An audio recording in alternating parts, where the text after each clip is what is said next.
पद्मश्री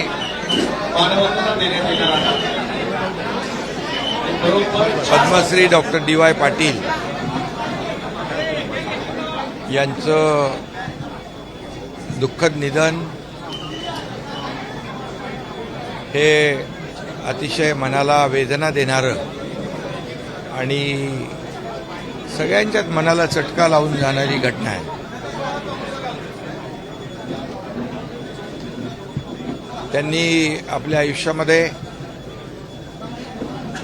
शिक्षण क्षेत्रात, सामाजिक क्षेत्रात, वैद्यकीय क्षेत्रात, सहकार क्षेत्रात आणि क्रीडा क्षेत्रात देखील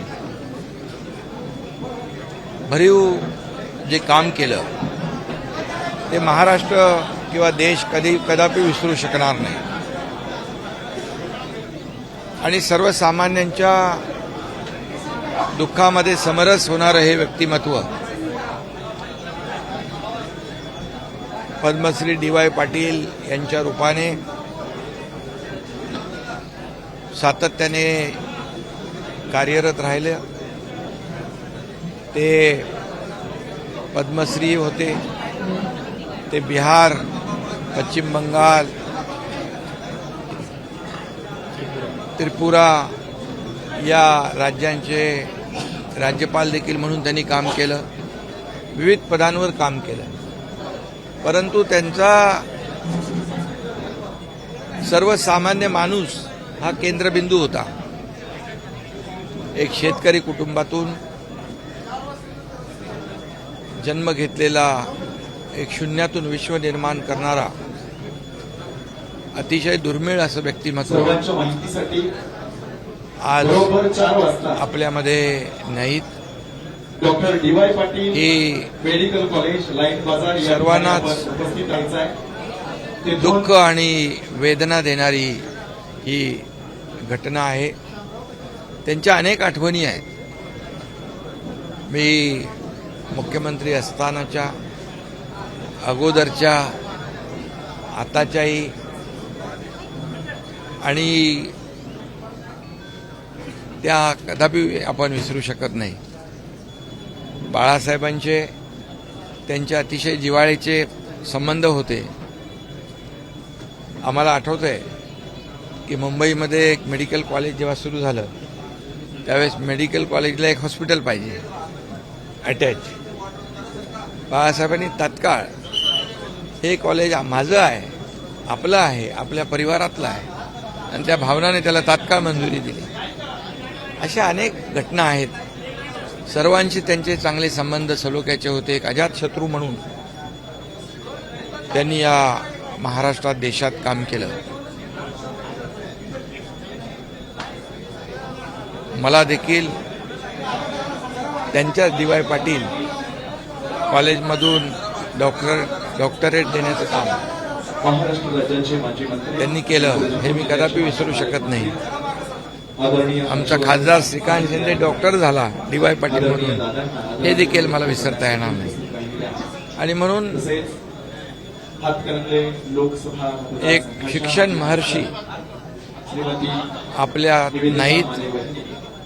खऱ्या अर्थाने एक अजातशत्रू लोकनेता हरपलेला आहे आणि ज्ञानाचा महासागर हरपला आहे असं म्हटलं तर वावगं ठरणार नाही. सहकार, शिक्षण, क्रीडा, वैद्यकीय क्षेत्रातलं एक दुर्मिळ नेतृत्व हरपलंय आणि म्हणून मी त्यांना, त्यांच्या अनेक आठवणी सोबत आहेत.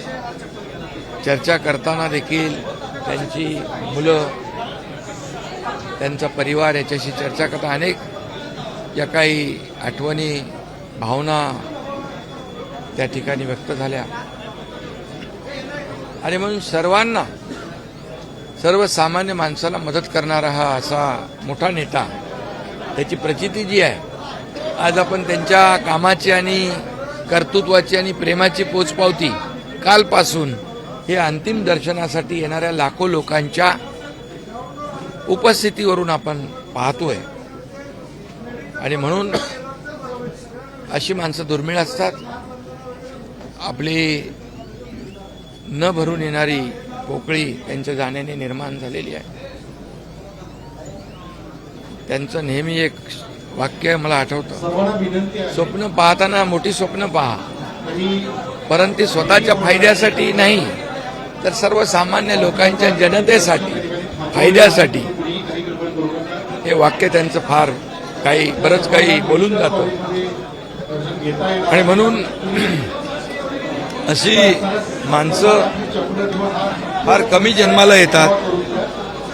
कृपया यानंतर काही विधी होणार आहे. आणि अशा डी वाय पाटील यांचा दुःखद निधन झालंय. मी माझ्या कुटुंबाच्या वतीने आणि शिवसेना परिवाराच्या वतीने त्यांना भावपूर्ण श्रद्धांजली अर्पित करतो. Om Shanti. Doctor D Y. Patil medical college Navin Bazar या ठिकाणी झालं. पद्मश्री डी वाई पाटिल, इनका देहांत हुआ है. ये बहुत ही दुखद है. ये सभी के लिए वेदनादायी है, क्योंकि इन्होंने शिक्षा क्षेत्र में, आरोग्य क्षेत्र में, क्रीड़ा विभाग में, सहकार विभाग में जो अनमोल कार्य किया है उसे महाराष्ट्र और देश भूल नहीं सकता है. वो पद्मश्री भी थे, त्रिपुरा, बिहार, पश्चिम बंगाल के राज्यपाल भी रह चुके हैं. कई जिम्मेदारियां उन्होंने निभाई है, लेकिन उनका केंद्र बिंदु एक सामान्य आदमी वही था. और इसलिए एक शिक्षण महर्षि हमने खोया है, एक ज्ञान का महासागर हमने खोया है, और एक सभी क्षेत्रों में कार्य करने वाला एक महान व्यक्ति हमने खोया है. इसलिए मैं हमारे परिवार की तरफ से और शिवसेना परिवार की तरफ उनको भावभीनी श्रद्धांजलि अर्पित करता हूं. बाला साहब ठाकरे जी का और डी वाई पाटिल जी का बहुत ही घनिष्ठ संबंध है. एक पारिवारिक संबंध था उनका. तो सभी लोगों के साथ इतने अच्छे ताल्लुकात थे, वो अजात शत्रु थे. और मैंने अभी अभी अनुभव बताया कि मुंबई में जब मेडिकल कॉलेज खुल रहा था तो उसको एक हॉस्पिटल की अटैचमेंट की आवश्यकता थी. बाला साहब ठाकरे जी ने कहा ये हमारे परिवार का मेडिकल कॉलेज है, और तुरंत ऐसे कई घटनाएं हैं. और इसलिए मैं उनको फिर एक बार भावपूर्ण श्रद्धांजलि अर्पित करता हूं. एबीपी माझा, उघडा डोळे बघा नीट.